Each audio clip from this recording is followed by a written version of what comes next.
नमस्कार welcome to my YouTube channel. आज आम आरिसा पिठा तैयारी करवा जोटा तैयारी करवा बहुत सहज किंतु आरिसा पिठार तैयारी करवा प्रोसेसटा जदि आपनकर ठीक हेबनी ताले पिठा जमा भी आपनकर परफेक्ट तैयारी हेबनी। केतेबेले पिठा तेल रे पकेला बेले खोली जाए तो केतेबेले बहुत टाण हुए। चलंतु आज बिल्कुल परफेक्ट आरिसा पिठा आम तैयारी करवा। आरिसा उपरू पूरा क्रिस्पी और भीतर बहुत ही सॉफ्ट रहिबो। बहुत दिन पर्यंत प्राय मासे पर्यंत आपन ये पिठा को स्टोर करके रखी परिबे। बहुत ही टेस्टी लगे खाया पाई, बहुत सहजरे मध्य एटा को आपन तैयारी करि परिबे। चलंतु आज ये आरिसा पिठार रेसिपी स्टार्ट करबा। सेति पई प्रथमे हमको अरुआ चाउल दरकार। एठी मु गोटे माण अरुआ चाउल को प्रथमे पानी रे भिजेई देबी। नॉर्मली आमे जो पिठा करिया पई जो अरुआ चाउल आमे नौचे से ये अरुआ चाउल ये मुझे व्यवहार करी। गोटे माण अरुआ चाउल ओजन 500 ग्राम अरुआ चाउल को आमे पानी देकी भिजेई दबा। भल से 3 ରୁ 4 थर अरुआ चाउल को धोई साइला पारे पानी देकी ताको कम से कम 10 ରୁ 12 घंटा पर्यंत भिजेवा पाई छाड़ी नबा। एटी देखंतु 10-12 घंटा भिजी गला पारे आम चाउल बढ़िया से फुली जाइछि। एबे ताको पानी आमे ताको ड्रेन करिकी चाउल को एमती गोटे छणा रे छाणी दबा जेमती तार सब पानी आमर बाहरी जीवो आ चाउल टिके आमर ड्राए हो जीवो। बेसी भी ड्राए करबानी चाउल को एमिति रे ताको 4-5 घंटा पर्यंत रखिदबा जेमिति सब पानी एथरु ड्रेन हो जीवो। तापरे आमे चाउल को चूना तैयारी करबा। एटी 5 घंटा पर मु देखौची चाउल पूरा पानी सब तार बाहरी जाइछि किंतु चाउल रे हल्का हल्का ओदा अछि। ताको एबे गोटे ग्राइंडिंग जार नेकी चाउल को देकी आमे चूना तैयारी करबा। एमिति प्रोसेस रे चूना तैयारी कले बहुत बढ़िया से हमर चूना तैयारी हबो। प्रथमे अल्प किछि चाउल को आमे ग्राइंडर जार रे देकी 3 ରୁ 4 मिनिट पर्यंत बुलेकी ताको हल्का गुंड करला पारे ए जो आमे गुंड करिचे चाउल को बाकी चाउल रे सब मिसेकी भलो भाबरे हाथ रे मिसेई नबा। एडी देखंतु बाकी जो अरुआ चाउल एठी हम रखितिली ए गुंड अरुआ चाउल रे सब चाउल को एमती मिक्स करि नबा। तापरे आउ चाउल को आमे ग्राइंड करबा तो इजिली पूरा चाउल आमर चूना हो जीवो। ये जो चाउल गुंड को आमे बाकी चाउल रे सब मिक्स कले सेथिरु आमे अल्प अल्प देकी एमती ग्राइंडर जार रे चूना करि नबा। आ गोटे छणा साहाय्य रे जाली साहाय्य रे ताको एमती चले नबा। तो आमर चाउल चूना पूरा रेडी हो जीवो। सबुतक चाउल को एमती आमे एथिरु चूना बाहर करि नबा। जो दिन आपण आरिसा पिठा तैयारी करिवे सेही दिन ही चाउल को चूना करिवे। पूर्वरु रखिथिबा चाउल चूना रे ए आरिसा पिठा जम्मा भी भलो हबनी, पूरा टाण हो जीवो नहले तेल रे आपनकर खोली जीवो। जो दिन ही आरिसा पाई चाउल आपण गुंड करिवे सांगे सांगे ही आरिसा पिठा को तैयारी करिवे। एठी हमर चाउल चूना पूरा रेडी हो जाइछि। एठी मु नेइछि गुड़ जो मुंडा है कि जो गुड़ थाए मु सेही गुड़ नै कि आरिसा पिठा तैयारी करिवे। आपणक पाखरे जो गुड़ थिबो आपण से गुड़ रे आरिसा पिठा तैयारी करि परिबे। एई मुंडा गुड़ रे आरिसा पिठा पूरा परफेक्ट तैयारी हुए आ बहुत टेस्टी मध्य लगे। एबे गोटे कड़ाई रे आधा कप मेठी पानी नै जाइछि जेहेतु आमे मुंडा गुड़ देइचे ताकू मेल्ट करिया पई आधा कप पानी नै जिबा। आ एथरे मु गुड़ ऐड कर देइछि। आमे आधा केजी चाउल पतुरैथिले सेति पई मु आधा केजी गुड़ एथरे नैछि। आरिसा पिठा पई मेजरमेंट होउछि जेति कि आपण चाउल नेबे गुड़ मध्य सेति कि नेबे। गोटे केजी चाउल रे गोटे केजी गुड़ आवश्यक। एठी मु आधा केजी चाउल नैछि तो आधा केजी गुड़ देइछि।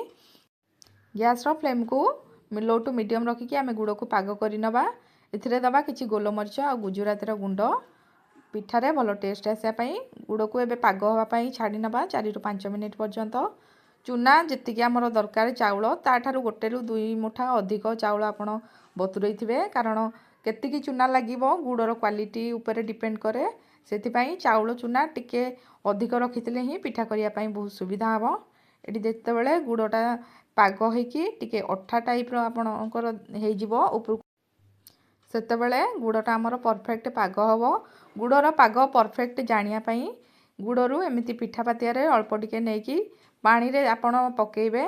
आ पानी रे पकेला परे गुड़टा जदी आपणको पूरा कैंडी टाइप रो हे जिवो हाथ रे पूरा धरी हे जिवो आपण जानिबे आपणकर पागटा गुड़र परफेक्ट तैयारी हेछि। एटी देखंतु गुड़टा परफेक्ट आमर धरी होउछि हाथ रे। आमर एबे गुड़टा रेडी हो जाइछि पागटा आरिसा पिठा तैयारी करिया पई। गैस रो फ्लेम को एबे पूरा लो करि नबा आ कंटिन्यू गुड़ को एमती चलेला परे अल्प अल्प एथिरे चाउल चूना ऐड करिबा आ कंटिन्यू ताको घांटीबा। एका बेलके सब चूना को देबेनी नहले गुड़े चूनाटा परफेक्ट आमर प्रॉपर्ली मिसी पारिबनी। अल्प अल्प चाउल चूना देकी एमिति घांटी घांटी गुड़ को चाउल चूना रे मिसेइबा। एठी देखंतु प्रथमे जेतिकी चाउल चूना देइतिले सबुतिक गुड़े मिसिला परे पुणी आउ किछि चाउल चूना एथरे ऐड करबा। एमिति बारंबार आपण चाउल चूना को ऐड करूथिबे आ एपटे गोटे हाथ रे एमिति गुड़ सहित चाउल चूना को मिसई चलथिबे आ गैस रो फ्लेम पूरा लो ही रखिबे।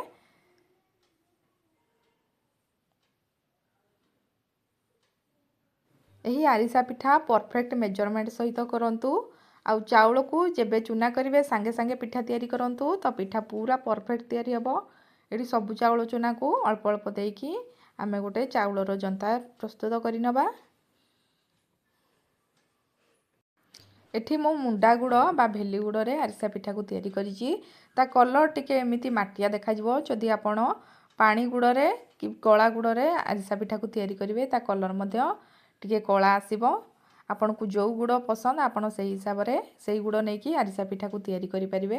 एठी देखंतु चाउल चूना को आमे एठी जंती देइछे गुड़ संगे रे। जंतनी मध्य हमर प्रस्तुत हो गलानी। बेसी चाउल चूना देकी जंतनटा को जमार भी मोटा करिवेनी नहले पिठा हमर टाण हबो। एठी देखंतु जेतिकी चाउल जेतिकी ग्राम रो चाउल आपण नउचंदी सेतिकी ग्राम रो गुड़ जदि नेकी जंतीबे तो हमर पिठाटा मध्य पूरा परफेक्ट हबो। खाइबा को मध्य बहुत टेस्टी लागिवो। जे कोनोसी घरे पूजा पर्वाणी हो आपण ए आरिसा पिठा तैयारी करि परिबे। बहुत ही बढ़िया लागे समस्त को खाइया पई। बहुत दिन पर्यंत ये पिठाटा रहे से थरे बनईकि आपण पूरा मास मास पर्यंत ये पिठा को रखिपारे। एठी हमर जंतनीटा पूरा रेडी हो गलानी। ताकू हल्का ठंडा करिया को छाड़ीदबा। जंतनी को पूरा ठंडा करेनि। एमिति पिठा तैयारी कला बेले जंतनी को मझे घोड़े घोड़े दउथिबे नले ठंडा हला परे एटा टाण हो जाए। एठी गोटे कदली पत्र नहीं कि आमे पिठा तैयारी करिबा। कदली पत्र रे किछि एठी तेल मु लगेई नैछि। हाथ रे अल्प तेल किंबा घी हाथ हेकी छोट छोट गुला बनईकि आमे आरिसा पिठा तैयारी करबा। एठी देखंतु जंतनी हमर सॉफ्ट अछि आ इजीली हमर पिठा तैयारी हे जिवो। छोट छोट गुला आनिकि एमिति ताकू चेपटा करिकि ऊपर टिके धळा राशि मु लगे दउची। तार लुक टिके भलो देखा जिया पई आपण चाहिले धळा राशि को स्किप मध्य करि परिबे। एमिति हल्का भाबे कदली पत्र उठेकी ताकू आमे तेल रे छाणीबा। एठी देखंतु आ गोटे आरिसा पिठा तैयारी करिकि मु देखौची। छोट छोट गुला आनिकि एमती कदली पत्र रे हाथ रे चेपटा करिकि तापरे धळा राशि लगेकी तेल रे छाणीबा। ए तेल रे अल्प टिके घी मिसेइले आरिसा पिठार फ्लेवर बहुत बढ़िया लगे। ए पिठा को छाणिला बेले गैस रो फ्लेम को प्रथमे हाई करिकि तेल पूरा बढ़िया से तातिला परे आमे गैस रो फ्लेम को मीडियम करि नबा। तापरे आरिसा पिठा को छाणीबा। जेमती बोरा छाणिले हमरो ऊपर को उठी आसे सेमिते ए पिठा मध्य टिके फ्राई हो गले तेल रे ऊपर को उठी आसीबो। तापरे ही आमे तार साइड चेंज करिबा। जेहेतु एथरे आमे गुड़ ऐड करिचे पिठार कलर मध्य बहुत बढ़िया आसीबो। एठी देखंतु पिठा गुड़िक जेतेबेले तेल रे भासिकी ऊपर को उठिबो ताकू आमे साइड चेंज कर दबा। आ गैस रो फ्लेम मीडियम रखिकी आमे पिठा गुड़िक छाणीबा। एठी देखंतु बहुत सुंदर कलर आसीची पिठारे। एपट सेपट करिकि एमिति गोल्डन क्रिस्पी होला पर्यंत ब्राउन कलर आसला पर्यंत पिठा को छाणी नबा। एठी देखंतु केते बढ़िया कलर आसीची पिठारे केते परफेक्ट मध्य देखा जाउची। एमिति ही प्रोसेस रे सब पिठा को आमे छाणी नबा।